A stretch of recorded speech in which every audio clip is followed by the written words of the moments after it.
এই, এদিকে আসো। আরে তুমি? আচ্ছা দাও, আসতেছি। এই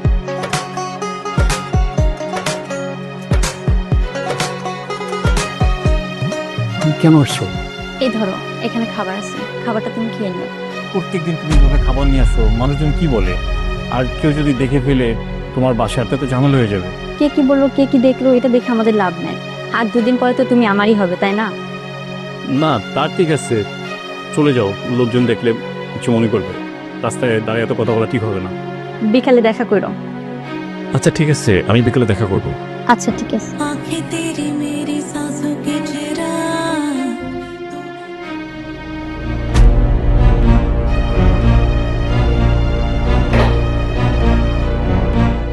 নীলিমা, জি জি বাবা। এদিকে আয়, এখানে বস, তোর সাথে আমার কথা আছে। কথা? কি কথা বাবা? এখানে বসতে বলছে, আগে বস, তারপরে বলি। ঠিক আছে বাবা, বসছি।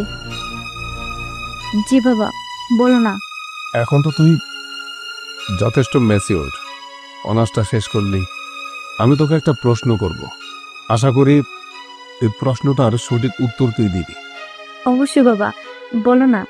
কোনো বাবা মা যদি কোনো সন্তানের জন্য কোনো সিদ্ধান্ত গ্রহণ করে, সেই সিদ্ধান্তটা কি সন্তানের জন্য অমঙ্গল হয় না মঙ্গল হয়?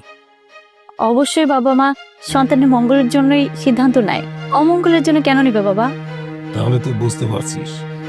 বাবা, কেন বুঝবো না? এটা তো কমন বিষয়। এটাই জানা ছিল তোর কাছে আমার। তুই যে কাজে যাচ্ছিলি, যা। ঠিক আছে বাবা।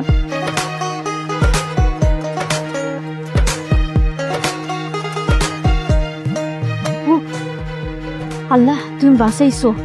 আমি তো মনে করছি আবার সবকিছু জেনে গেছি। আল্লাহ।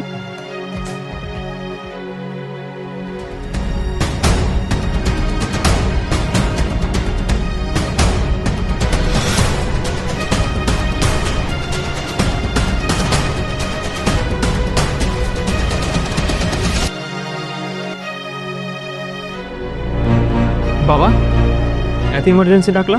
আসছিস? হ্যাঁ বাবা। শোন, আগামী শুক্রবার তোর বোন নীলিমার বিয়ে ঠিক করেছি। কি বলছো বাবা? বোনের বিয়ে মানে? আমরা তো কিছু জানলাম না। এখন তো শুনলি, আর কি বলবো। ও আচ্ছা। শোন, এখানে তো কাজকর্ম কিছু করতে হবে, তারপরে সবাইকে দাওয়াত দিতে হবে। তোর ছোট চাচার সাথে সময় দিস, আচ্ছা বাবা। ঠিক আছে? আচ্ছা যা বাবা। আচ্ছা, তাহলে আসি। আর শুধু গেম খেলিস না, একটু পড়াশোনায় মনোযোগ দিস। যা বাবা।